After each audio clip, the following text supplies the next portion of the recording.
I don't know if he was embellishing a little bit, but he was like, it was always Indiana, it was always Coach Woodson. Yeah. Like, what was your impression of that? I mean, I agree with him just because I know like the pro, like because he coached the pro, and that's what we're trying to get to.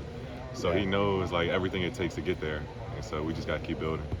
Your track as a high school prospect was really fascinating because you didn't come through the traditional AAU ranks. Like, did that ever like worry you? Like, am I going to be ready?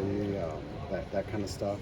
Not really. It was just like because I was still putting in work. Yeah. Oh, Like I mean, like people didn't really see it, but Right. we were still getting in work. We were doing like pro-ams and stuff. So if you really look at like I think I was like a little over prepared because I was playing against pros, but they're still playing against like high school dudes. Exactly what your dad told me. So then when we matched up together, it was just like you just gotta keep hooping. Yeah, and coming here, I've already heard several reports that you're standing out, kind of exceeding expectations. How good has that felt to see all that work? I mean, it's great just being in college, just getting my feet wet, just gotta keep going, just keep getting better each day. What can you bring to this Indiana team this year? Versatile player. I mean, I'm here to win. That's really all it is for me.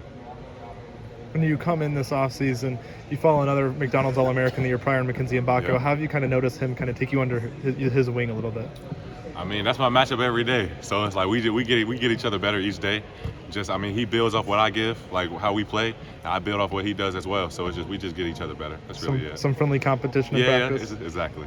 Is there any points this offseason where you guys have kind of gone right back and forth at each other, kind of one-on-one? Most definitely. Because it's like one time I would score, and then he'll come down, he'll score, and then you can't let it die down with that. You gotta keep going. Is there anything you've noticed about his game that, I mean, you didn't play with him last year, Yeah. but maybe that might be different heading into this season? I would say how consistent his shot is. Like he can shoot. He can really shoot. That's the real thing that stood out to me personally. Malik just told me that Mackenzie was the biggest trash talker on the team, or at least the most effective trash talker. Have you seen that side of it? I haven't personally. I haven't. Maybe that might be from past, but in the summer I haven't seen anything. He's being nice to you so far. Mackenzie talked about kind of the team bonding kind of stuff that you guys have done. He claimed that he was the best at pretty much everything, whether it was putt, fishing, painting. Do you disagree with that? I mean, we weren't. I think because it was like different groups. But we weren't really on the same group. But I mean, if that's what he thinks, just doesn't surprise you. Let him rock with it. What kind of was the importance of some of those team bonding groups? Who was your group? Kind of what went into that, and how big is it moving forward? So I mean, it was me, Gabe Cubs, Langdon, and Goodis. He's a walk-on. And I mean, the main thing behind it was because we have so many new players, like transfers and stuff. Just have everybody close. So because in college, once you're done working out, you just go back, do your own thing. And these were just a way of just us being together and just connecting, getting to know each other. Just a couple of weeks now into the semester, how have you enjoyed just being on campus and being around Bloomington for the first couple of weeks? I mean, it's nice. It's a little hectic sometimes, with all the people, but it's really nice. I like it. I like how everything's in one spot. Like you can get to where you need to just really quick. Have any of your older teammates kind of given you the spots to go around town for food, stuff like that? Not really. They know I like Buffalo's though. I live up there. It's a nice little spot. What's your order at Buffalo's?